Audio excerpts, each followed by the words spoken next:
Ողջույն, եթերում ռազմական բառարանի երկրորդ թողարկումն է։ Հաղթանակը երբեք միայն մարտի դաշտում չի որոշվում։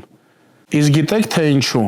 Որովհետև ցանկացած պատերազմի հիմքում ընկած է ռազմավարությունը, իսկ դրա իրականացման ճանապարհին մարտավարությունը։ Առանց ռազմավարության պատերազմը նման է ծովի ալիքներին մատնված ուղղություն չունեցող նավակի, որը ամեն ալիքի հետ փոխում է իր ուղղությունը։ Շատերը ցավոք այս երկու բառերը նույնականացնում են, սակայն նրանք միմյանցից տարբեր են այնքան, ինչքան մեծադիր կտավը եւ մանրանկարը։ Ռազմավարությունը երկարաժամկետ պլան է, ինչպես հասնել վերջնանպատակին։ Մարտավարությունը այդ պլանը կամ այլ խոսքով ասած ռազմավարությունը կյանքի կոչելու քայլերը։ Եկեք դիտարկենք օրինակ մեր սեփական պատմությունից։ 1990-ական թվականներին հայկական կողմի գերնպատակը կամ ռազմավարական նպատակն էր ապահովել Արցախի հայության անվտանգությունը եւ վերականգնել նաեւ Արցախ-Հայաստան ցամաքային կապը։ Մինչդեռ այդ ճանապարհին մեր բոլորի համար այսօր հաղթանակի սիմվոլ համարվող Շուշի ազատագրման օպերացիան ընդհանրապես կարող է դիտարկվել որպես մարտավարական քայլ, որքան էլ այլ լինի մեծածավալ, հնչեղ եւ սիմվոլիկ։ Այսինքն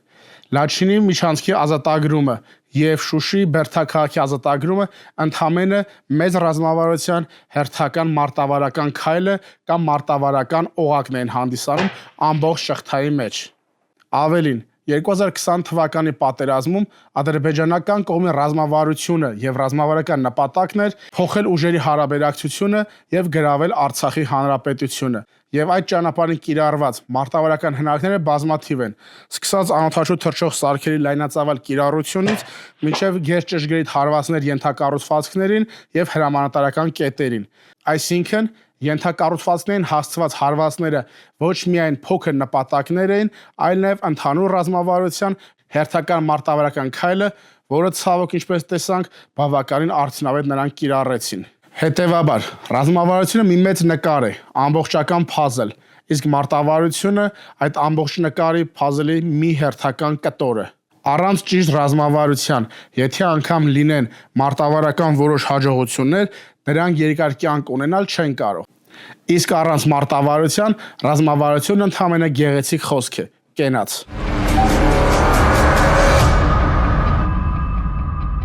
Ինչպես ասել է Կլաուզևիցը, ռազմավարությունը պատերազմն է, մարտավարությունը ճակատամարտը։ Մենք Բանակ ինֆո ռազմական մասնագիտացված կայքը եւ մեր գործընկեր փաստաբանական Point of Law գրասենյակը ցանկանում ենք ցույց տալ այս երկու կարևորագույն երևույթների տարբերությունը, որքան էլ որ հասարակության մեջ այս երկուսը որոշ դեպքերում սխալմամբ նույնականացվում են, քանի որ չափազանց կարևոր է, որ քաղաքացիական լսարանը հատկապես հասկանա, որ այս բառերը լոգ բառեր չեն, այլ պատերազմների ամբողջական տրամաբանություն։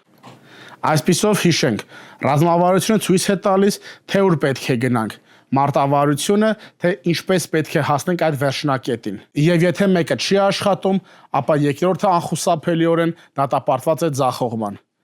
Եթերում ռազմական բառարան հաղորդաշարի երկրորդ թողարկումն էր, իսկ մենք կհանդիպենք հաջորդ շաբաթ։